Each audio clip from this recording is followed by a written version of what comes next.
Kung tutuusin, hindi lang naman kaming mga kontraktor ang nakikinabang dito. Marami din sa inyo, mga politiko, ang nagpapataba ng bulsa sa pangungurakot. Ang totoo, may hati-hati yan mula sa pinakamataas hanggang sa mga nasa gilid lang ng sistema. Huwag nyo kaming gawing panakipbutas kasi kung babalikan ang lahat ng transaksyon, makikita ninyong mas malaki pa ang napupunta sa inyo kaysa sa amin.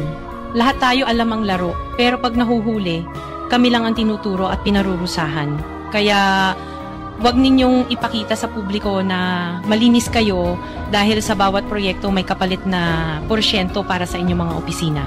Ang sistema mismo ang nagtutulak sa amin na sumunod kung hindi kami papayag, wala kaming makukuhang proyekto. Pero sa likod niyan, kayo rin ang pinakaunang nagdidikta kung magkano ang dapat itabi para sa inyo. Kaya kung talagang seryoso kayong mag-imbestiga, wag lang kaming kontraktor ang sisihin.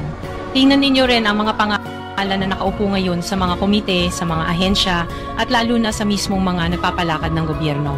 Dahil sa totoo lang, pare-pareho tayong nasa iisang lamesa, iba-iba lang ang laki ng parte na nakukuha.